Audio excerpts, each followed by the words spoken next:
Sir, ഇപ്പോൾ ഇന്നലത്തെ ഒരു ആഘോഷം കേരളം ഒട്ടാകെ ജയ് ജയ് CPI ആണ്. CPI ജയിച്ചു, CPM തോറ്റു. ഈ മനുഷ്യൻ ദൈവം തോറ്റു മനുഷ്യൻ ജയിച്ചു എന്ന് പറയും പോലുള്ളൊരു മുദ്രാവാക്യ. എന്താ സംഭവിച്ചതെന്ന് വെച്ചാൽ, സത്യത്തിൽ ജനങ്ങളെ വളരെ സമർത്ഥമായിട്ട് പറ്റിക്കുന്നൊരു രീതിയാണ് ഞാൻ കണ്ടത്. ഒന്നാമത്തെ കാര്യം, NEP വന്നത് 2020-ലാണ്. 2021 തൊട്ട് ഉന്നത വിദ്യാഭ്യാസ മേഖല അത് സ്വീകരിച്ചു കഴിഞ്ഞതാണ്. സാറിനെ കണ്ടിട്ടുണ്ടാവും, സാറ് കോളേജ് പഠിപ്പിക്കുന്നുണ്ടല്ലോ. ക്രെഡിറ്റ് സമ്പ്രദായം വന്നു, അത് NEP ആണ്. FYGP ഉണ്ടല്ലോ, 4th ഇയർ എന്താണ് UG അണ്ടർഗ്രൗണ്ട്, ഈ പറഞ്ഞ ഡിഗ്രി 4 വർഷ ബിരുദം എന്ന് പറഞ്ഞാൽ അത് NEP ആണ്. അത് അംഗീകരിച്ചു കഴിഞ്ഞു. ഈ 2 പദ്ധതികളിലൂടെ NEP അംഗീകരിച്ചത് വഴി കേരളത്തിലെ ഉന്നത വിദ്യാഭ്യാസ വകുപ്പ് മുഖേന യൂണിവേഴ്സിറ്റികൾ ഏതാണ്ട് ഇന്നലെ കണ്ട വാർത്ത അനുസരിച്ച് 504 കോടി രൂപ കൈപ്പറ്റി. ഉന്നത വിദ്യാഭ്യാസ വകുപ്പിന്റെ മന്ത്രി പ്രൊഫസർ R. ബിന്ദു ഇതേ മന്ത്രിസഭയിലെ മന്ത്രിയാണ്, CPM-ന്റെ നേതാവുമാണ്. അവരിത്രയും കാലമായിട്ട് ഇതൊക്കെ അംഗീകരിച്ചതും വാങ്ങിയതും ഒന്നും ഇപ്പോൾ നമ്മുടെ സ്കൂൾ വിദ്യാഭ്യാസ മന്ത്രി അറിഞ്ഞില്ല എന്ന് വേണം കരുതാൻ. ഇത് നടന്നിട്ട് CPI അറിഞ്ഞില്ല എന്ന് വേണം കരുതാൻ. 2021 തൊട്ട് 2023 എനിക്ക് തോന്നുന്നു ഈ സ്കീമൊക്കെ വന്നു. ഇപ്പോൾ 2nd ഇയറോ മറ്റോ ആയി, 4th ഇയർ ഡിഗ്രി. അപ്പോൾ ഒന്നത്. രണ്ടാമത്തെ കാര്യം, സ്കൂൾ വിദ്യാഭ്യാസത്തിന് തന്നെ ഞാനിവിടെ നമ്മുടെ മാധ്യമങ്ങളിൽ നിറഞ്ഞു നിന്നൊരു കത്തുണ്ട്, നമ്മളും ഇന്നലെ കൊടുത്തിരുന്നു. 2024 ഫെബ്രുവരി മാസം 20-ാം തീയതി റാണി ജോർജ് IAS, കേരളത്തിലെ ഗവൺമെൻറ് സെക്രട്ടറി, അവർ കേന്ദ്ര വിദ്യാഭ്യാസ സെക്രട്ടറിക്ക് അയച്ച കത്ത്.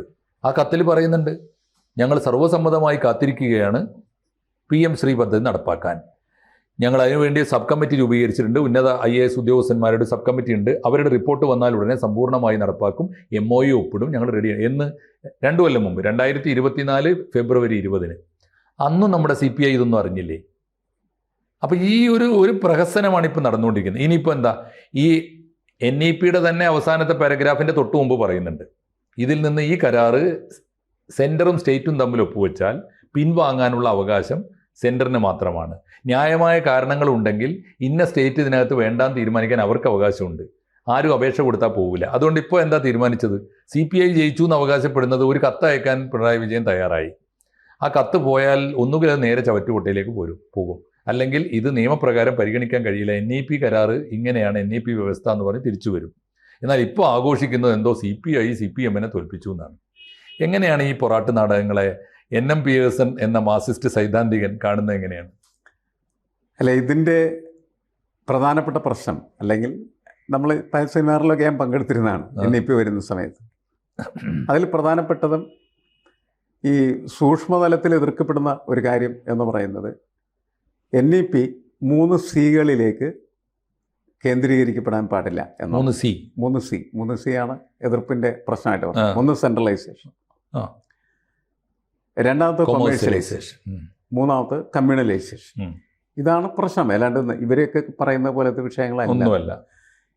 അതാണ് ഗൗരവമായിട്ട് ചർച്ച ചെയ്യപ്പെടുന്നത്. കാരണം ഒന്ന്, വിദ്യാഭ്യാസം കൺകറന്റ് ലിസ്റ്റിൽ വരുന്ന ഒരു വിഷയമാണ്. നേരത്തെ സാറ് പറഞ്ഞതുപോലെ ഇത് വർഷാവർഷങ്ങളിൽ പരിഷ്കരിക്കപ്പെടുന്ന പ്രക്രിയയാണ്.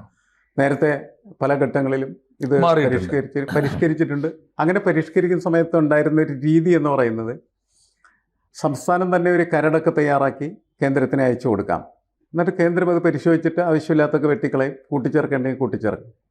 അതിന് പകരം ഇപ്പോഴത്തെ സമ്പ്രദായത്തിനകത്ത് കേന്ദ്രം കരട് തയ്യാറാക്കിയിട്ട് കേന്ദ്രത്തിന് കൊടുക്കും, സംസ്ഥാനങ്ങൾക്ക്. 2010 അങ്ങനെയായിരുന്നു. അതെ, നിർദ്ദേശങ്ങൾ ക്ഷണിച്ചിരുന്നു. അതങ്ങനെ അല്ല, ഇതിൻ്റെ ഒരു ശൈലി മാറ്റമാണ്, വേറെ പ്രത്യേക പ്രശ്നങ്ങളോ അതിനകത്തില്ല. അപ്പോൾ BJP ഗവൺമെൻറ്റിന് അതിൻ്റെതായിട്ടുള്ള അവരുടെ ചില ഇൻറ്റൻഷൻസ് ഉണ്ട്. ആ ഇൻറ്റൻഷൻസിൻ്റെ ഭാഗമായിട്ടാണ് ഈ 3 കാര്യങ്ങളിലേക്കും ഇത് പോകരുത് എന്ന് വിമർശകരായിട്ടുള്ള വിദ്യാഭ്യാസ വിചക്ഷണന്മാർ, നമ്മൾ ബാക്കിയുള്ള ആൾക്കാർ പൊളിറ്റിക്സ് അതിനകത്ത് ഡിസ്കസ് ചെയ്ത കാര്യമില്ല. അപ്പോൾ അത് 3 കാതലായിട്ടുള്ള വിഷയമായിട്ട് എനിക്ക് തോന്നുകയും ചെയ്തു, സെൻട്രലൈസ്ഡ് എന്ന് പറഞ്ഞാൽ. കാരണം ഒരു വികേന്ദ്രീകൃത സ്വഭാവം മാറി അത് കേന്ദ്രീകൃതമാകുന്നത്. കേന്ദ്രീകരണം ഏത് കാര്യത്തിലാണ് സാർ? നയരൂപീകരണത്തിലാണോ? അല്ല, കേന്ദ്രീകൃതമെന്ന് വെച്ചാൽ എല്ലാം തന്നെ കേന്ദ്രം തീരുമാനിക്കുന്ന തരത്തിലേക്ക് മാറുന്നുണ്ട്. ലിസ്റ്റ് പൂർണ്ണമായി സെൻട്രൽ ലിസ്റ്റ് ആയി. അങ്ങനെ ആകാതിരിക്കുന്നത് നല്ലതാണ്. രണ്ടാമത്തത് കൊമേഴ്സ്യലൈസേഷൻ. കൊമേഴ്സ്യലൈസേഷൻ എന്ന് പറഞ്ഞാൽ നമുക്ക് പറയാലോ, അമേരിക്ക അത് നേരത്തെ ജോബ് ഓറിയന്റഡ് ആണ്. ഈ അമേരിക്കയിൽ ഈ അടുത്ത കാലത്ത് അവർ കണ്ടെത്തിയ ഒരു കാര്യം എന്താണെന്ന് വെച്ച് കഴിഞ്ഞാൽ, അമേരിക്കയുടെ വ്യാവസായിക ലോകത്തിനും അതേപോലെ മറ്റ് മേഖലകൾക്കും സാങ്കേതിക ലോകത്തിനുമൊക്കെ ആവശ്യമായിട്ടുള്ള തൊഴിലെടുക്കാൻ പറ്റുന്നതായിട്ടുള്ള ആളുകൾ നിർമ്മിക്കാൻ അവിടെ നിലനിൽക്കുന്നതായിട്ടുള്ള പരമ്പരാഗത വിദ്യാഭ്യാസത്തിന് കഴിയുന്നില്ലെന്ന് അവർ കണ്ടെത്തുകയായിരുന്നു. അപ്പോൾ അതുകൊണ്ട് അത് മാറ്റണം എന്ന് പറഞ്ഞ് STEM ബേസ്ഡ് ആയിട്ടുള്ള ഒരു വിദ്യാഭ്യാസ പദ്ധതിക്കാണ് അവർ കൂടുതൽ പ്രാമുഖ്യം കൊടുത്തത്. എന്ന് വെച്ചാൽ മാത്തമാറ്റിക്സും സയൻസിനും ഒക്കെ കൂടുതൽ പ്രാമുഖ്യം വരുന്ന ഒരു സ്ഥലം. കാരണം ഈ സാങ്കേതികമായ സംവിധാനങ്ങളിലേക്കും വ്യവസായികമായിട്ടുള്ള മേഖല പുതിയ കാലത്തിന് ചേർന്നതല്ലേ സാർ? പുതിയ കാലത്തിന് ചേർന്നതല്ലേ അത്? കൊമേഴ്സ്യലൈസേഷൻ അല്ല, കൊമേഴ്സ്യലൈസേഷൻ എന്ന് പറയുന്നത് ഞാൻ അതിൻ്റെ ഇതിൽ നമ്മളിപ്പോൾ ഒറ്റ വാക്കുകൊണ്ട് പറഞ്ഞ സാധനം ഞാൻ പറഞ്ഞ അമേരിക്കയിൽ ഇങ്ങനെ ഒരു വിഷയമാണ് അവർക്ക് തോന്നിയത്. അപ്പോൾ അവർ ആ സ്കൂളുകളൊക്കെ അതിനനുസരിച്ച് തന്നെ പാകപ്പെടുത്തണമെന്ന് ആവശ്യപ്പെടുകയാണ് ചെയ്തത്. കാരണം പുതിയ ലോകത്തിന് ആവശ്യമായിട്ടുള്ള ജോലിക്കാരെ ഏറ്റവും സിമ്പിളായിട്ട് നമ്മൾ പറഞ്ഞാൽ അവർ ലഭിക്കുന്നില്ലെങ്കിൽ പിന്നെ ഈ വിദ്യാഭ്യാസം കൊണ്ട് എന്താവശ്യം എന്ന ചോദ്യം അവർ ചോദിക്കാല്ലേ. നമ്മൾ ഈ പരമ്പരാഗത കാഴ്ചപ്പാട്ടിൽ നിന്നിട്ട് നമ്മളിതിന് സാറ് അധ്യാപകനായിരുന്നല്ലേ, നമ്മൾ വിദ്യാഭ്യാസത്തെക്കുറിച്ച് കാണുമ്പോൾ അതിൻ്റെ അകത്തൊരു വാചകം മാൻ മേക്കിംഗ് പ്രോസസ് എന്ന് പറയുന്ന ഒരു സംഭവം അതിൻ്റെ ഒരു അടിവരായിട്ട് കിടക്കുന്നുണ്ട്. നമുക്കറിയാം അത് കാര്യമായിട്ടൊന്നും നടക്കുന്നില്ല. പക്ഷെ അതും കൂടി ഉണ്ടാവണം നല്ലതാണ് എന്ന് ആഗ്രഹിക്കുന്നത് തെറ്റായിട്ടുള്ള കാര്യമല്ല. പക്ഷെ പുതിയ കാലത്തിന് ആവശ്യമുള്ള ആളുകൾ വേണം. ഇപ്പോൾ നമ്മുടെ IT മേഖലകളിലും മറ്റൊക്കെ പോകുമ്പോൾ നമുക്ക് ഇന്നത്തെ നമ്മുടെ എഞ്ചിനീയറിംഗ് കോളേജിൽ നിന്ന് വരുന്ന വിദ്യാർത്ഥികളെ ഈ IT മേഖലയിൽ നിന്ന് പോകുന്ന പ്രമുഖമായിട്ടുള്ള കമ്പനികൾ ചെന്ന് പരിശോധിക്കുന്ന സമയത്ത് അവർക്ക് ആവശ്യമുള്ള കുട്ടികളെ കിട്ടാറില്ലെന്ന് അവർ പറയുന്നു. വളരെ കുറച്ച് പേര് പോലും ചിലപ്പോൾ ഒറ്റയാളെ പോലും എടുക്കേണ്ട ചില കമ്പനികളൊക്കെ തിരിച്ചു പോകാറുണ്ട്. കാരണം വെച്ചാൽ അതിനനുസരിച്ച് പാകപ്പെടുന്നില്ല. അതിനാണ് ഈ STEM ബേസ്ഡ് എന്ന് പറയുന്ന പ്രോസസ്സ് പറയുന്നത്. ശരിക്കും പറഞ്ഞു അതങ്ങനെ ശരിയാവുന്നില്ല. നമ്മളുടെ ഇന്നത്തെ ഈ സൂപ്പർഫിഷ്യലായിട്ടുള്ള ചർച്ചയുടെ ബേസിക് കാരണം എന്താണ്? കമ്മ്യൂണലൈസേഷൻ എന്ന് പറയുന്നത് ഒരു സാധനം മാത്രം. മൂന്നാമത്തെ അതിലാണ് കൂടുതൽ പ്രശ്നങ്ങൾ. അതിൽ അത്രയേറെ പ്രശ്നങ്ങളുണ്ടോ സാർ? അല്ല, അതാണ് പ്രശ്നങ്ങൾ. അതിപ്പോൾ ഞാൻ ഈ കഴിഞ്ഞ ദിവസം സുരേന്ദ്രൻ വന്നിരുന്ന് പറഞ്ഞെന്താണ്, സുരേന്ദ്രൻ പറഞ്ഞെന്താണെന്ന് വെച്ചാൽ ഞങ്ങൾ സവർക്കറെ കുറിച്ച് പഠിപ്പിക്കും, ഹെഗ്ഡെവാറിനെ കുറിച്ച് പഠിപ്പിക്കും. അതിനൊക്കെ തന്നെയാണ് ഞങ്ങൾ ഈ പരിപാടി. അങ്ങനെയല്ല പറയേണ്ടത്. അങ്ങനെ പറയുമ്പോൾ അത് പൊളിറ്റിക്കലായി. ആയിക്കോട്ടെ സാർ, പറഞ്ഞ രീതിയോട് നമുക്ക് വിയോജിക്കാം. അതാണ് മനസ്സിലായി. പക്ഷേ ഞാൻ ചോദിക്കുന്ന ഒരു കാര്യം, എല്ലാവരെ കുറിച്ച് പഠിപ്പിക്കണം എന്നുള്ള അഭിപ്രായമാണ് ഞാൻ ചോദിക്കുന്ന. രണ്ട് കാര്യമുള്ളൂ. ഏത് ഗവൺമെന്റ് വരുമ്പോഴും അവരുടെ നയപരിപാടികളും അവരുടെ ആശയാദർശങ്ങളും ഒക്കെ ടെക്സ്റ്റ് ബുക്കിലും അതുപോലെ സിലബസിലും ഒക്കെ വരും. പുതിയ കാലത്ത് വന്നൊരു മാറ്റം. ഇപ്പം ഞാനും സാറും ഒക്കെ പഠിപ്പിക്കുന്നുണ്ടല്ലോ. ഞാൻ കുട്ടികൾക്ക് ഒരു സെമിനാർ കൊടുത്താൻ പറഞ്ഞു, സവർക്കറെ കുറിച്ച് നാളെ ഒരു തെസീസോ ഒരു പേപ്പറോ സമർപ്പിക്കാൻ പറഞ്ഞാൽ അവരുടെ വിരൽത്തുമ്പിൽ ഈ ടെക്സ്റ്റ് ബുക്കിന്റെ എത്രയോ ഇരട്ടി വിവരങ്ങളുണ്ട്. തീർച്ചയായിട്ടും അവർ കൊണ്ടുവരുമ്പോൾ എല്ലാ വിവരങ്ങളും കിട്ടും. എല്ലാ ഞാൻ പറയുന്നത് ഇപ്പം നമ്മൾ പ്രീ ഡിഗ്രി പഠിപ്പിച്ചിരിക്കുന്ന സമയത്തും പഠിച്ച സമയത്തൊക്കെ അതിൻ്റെ ടെസ്റ്റിൻ്റെ പേര് തന്നെ ഗേറ്റ് വേ ടു ഗ്രേറ്റ്നെസ് എന്നാണ്. അതെ. എന്ന് വെച്ചാൽ എങ്ങനെ മഹാന്മാരായിട്ടുള്ള മനുഷ്യർ ഉണ്ടാകുന്നു, അവരെന്ത് കോൺട്രിബ്യൂഷനാണ് സമൂഹത്തിനും ലോകത്തിനും നൽകിയിട്ടുള്ളത്, അതൊക്കെ പഠിക്കുകയാണ് ചെയ്യുന്നത്. അതെല്ലാവരെ കുറിച്ചും പഠിപ്പിക്കുക എന്നുള്ള അഭിപ്രായക്കാരൻ ഞാൻ. ഇന്ന വിഭാഗം എന്നുള്ളതിൻ്റെ അകത്ത് വരാൻ പാടില്ല. എല്ലാവരെ കുറിച്ച് അങ്ങനെ ഓപ്പൺ ആവണമല്ലോ. എങ്കിലാണ് നമ്മൾ ഈ വൈവിധ്യത്തെ കുറിച്ച് സംസാരിക്കുന്ന പ്രസക്തി. അതിനെയാണോ ഇവർ കമ്മ്യൂണലൈസേഷൻ എന്ന് വിളിക്കുന്നത്? അല്ല, ഇവര് പറയുന്നതിന്റെ പ്രധാനപ്പെട്ട വിഷയമായിട്ട് വരുന്നൊരു കാര്യം എന്ന് പറയുന്നാൽ BJPക്ക് താല്പര്യമുള്ളതായിട്ടുള്ള, RSSന് താല്പര്യമുള്ളതായിട്ടുള്ള, രാഷ്ട്രീയ ആഭിമുഖ്യമുള്ളതായിട്ടുള്ള കാര്യങ്ങൾ സിലബസിലേക്ക് കയറ്റാനായിട്ട് ശ്രമിക്കുന്നു എന്നുള്ളത്. നാച്ചുറൽ അല്ല, നാച്ചുറൽ. അതിപ്പോ എന്താണ് CPM ആവുന്ന സമയത്ത് CPM വേണ്ട സാർ. കോൺഗ്രസ് ഭരിക്കുന്ന കാലത്ത് ചരിത്രത്തിൽ ഏറ്റവും കൂടുതൽ മാർക്സിസ്റ്റ് വൽക്കരണം നടന്നതെന്നാ. ഈ ഡൽഹി ബേസ്ഡ് റൊമീല താപ്പർ, ഇർഫാൻ ഹബീബ് ടീമിന്റെ ഇടപെടലും ഒരുപോലെ ചരിത്രത്തിൽ ഇടപെടുമ്പോൾ അപകടമാണല്ലോ. രീതിശാസ്ത്രത്തിന്റെ പ്രശ്നമാണ്. എല്ലാ ആളുകളുടെയും ഒരു പ്രശ്നം എന്ന് വെച്ചാൽ ഓരോരുത്തരും ഇതിലേക്ക് ഇടപെടുന്ന സമയത്ത് ആത്മനിഷ്ഠമായ ഒരു ഫാക്ടർ അതിൻ്റെ അകത്ത് കിടക്കും. അത് പരിമിതമാക്കുന്നത് അല്ലെങ്കിൽ അതിനെ നിയന്ത്രിക്കുന്നത് നല്ലതാണ് എന്ന ഒരു അഭിപ്രായം പറയാൻ പറ്റില്ല. നമ്മൾ ഈ വിഷയം ഡിസ്കസ് ചെയ്ത് പരന്നിങ്ങനെ പോയി. അപ്പം ഞാൻ പറയാം, ഈ വിഷയമാണ് കാതലായിട്ട് അതിൻ്റെ അകത്തുണ്ടായിരുന്നത്. ഇവിടെ പക്ഷെ അതല്ലല്ലോ. PM-ശ്രീ പദ്ധതിയുടെ വിഷയം അതൊന്നുമല്ല. സാർ പറഞ്ഞു വരുന്നത് ഇതിന്റെ അടിസ്ഥാന പ്രശ്നം അതൊക്കെയാണ്. ഈ 3 വിഷയങ്ങളാണ്. ആ 3 വിഷയങ്ങളാണ് ചർച്ച ചെയ്യേണ്ടത്. അതിന് പകരം ഇവിടെ നമ്മൾ PM-ശ്രീ പദ്ധതിയുടെ പ്രശ്നം എന്താണ്? ഫണ്ട് തരുന്നു. ഫണ്ട് തരുമ്പോൾ എന്ത് ചെയ്യുന്ന വെച്ചാൽ മോദി പറയുന്ന എൻ്റെ പടം ആ സ്കൂളിന് മുമ്പിൽ ഒട്ടിക്കണം. അതൊന്നും പറഞ്ഞിട്ടില്ല. അതൊക്കെ ഇവര് പറഞ്ഞല്ലേ. ഇവര് പറഞ്ഞാലേ അതിപ്പോ PM-ശ്രീ ഫണ്ട് ഏത് ഏത് പ്രധാനമന്ത്രി പ്രധാനമന്ത്രിയുടെ പടം വരും. ഞാൻ എപ്പോഴും പറയാറുണ്ട്, എന്റെ രാജ്യത്തെ എല്ലാ സ്കൂളുകളിലും രാജ്യത്തിന്റെ മുഴുവൻ പ്രധാനമന്ത്രിമാരുടെയും പടം വെക്കണം. തീർച്ചയായും. അല്ലാതെ നമ്മുടെ HMOമാരുടെയും പ്രിൻസിപ്പൽമാരുടെയും പടം അല്ലല്ലോ വെക്കേണ്ടത്. ഇതിന്റെ പ്രശ്നം എന്താണെന്ന് വെച്ചാലേ ഇതെല്ലാം വളരെ സൂപ്പർഫിഷ്യലായിട്ട് ആളുകൾ കാണുന്നു എന്നുള്ളതാണ്. അതിന് പകരം ഗൗരവമായിട്ട് ഈ വിഷയങ്ങളൊക്കെ ചർച്ച ചെയ്തൊരു വിഷയം പോലും അല്ല. ഇപ്പോൾ സാറ് പറഞ്ഞല്ലോ, ആര് ജയിച്ചു, അതെ അതെ, CPI ജയിച്ചോ CPM ജയിച്ചോ എന്നൊക്കെ പറയുന്നത് രാഷ്ട്രീയമായിട്ട് ചർച്ച ചെയ്യാം, രാഷ്ട്രീയ ഗിമ്മിക്കുകളുടെ തലത്തിൽ പ്രവർത്തിപ്പിക്കാം എന്നല്ലാതെ മറ്റെന്ത് പ്രസക്തിയാണ് അതിനകത്തുള്ളത്? ഒരു പ്രസക്തിയില്ല. ഈ അയച്ച കത്തിന്റെ ഗതി എന്താവും? ഒന്നുമില്ല, അതിനൊന്നും സംഭവിക്കുന്നില്ല. ഇല്ല. പതുക്കെ ഈ കത്തയച്ചാലും ഇല്ലെങ്കിലും ഇതെല്ലാം വളരെ സ്ലോവിലാക്കാനും. അതെ അതെ. പിണറായി വിജയന്റെ സാമർത്ഥ്യം ഈ CPIക്കാരായ സാധുക്കളെ പറ്റിച്ചു എന്ന് പറഞ്ഞാലോ?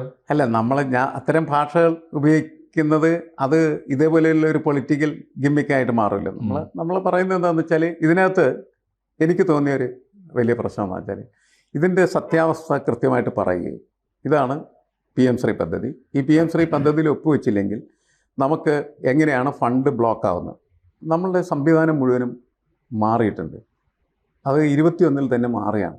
21 മാറുന്ന സമയത്ത് എന്താണെന്ന് വെച്ചാൽ, ടെക്നിക്കൽ ഫിനാൻഷ്യൽ ഇൻഫ്രാസ്ട്രക്ചർ എന്ന് പറയുന്ന സംവിധാനത്തിലേക്ക് ഇത് മുഴുവൻ മാറിക്കഴിഞ്ഞിരിക്കുകയാണ്.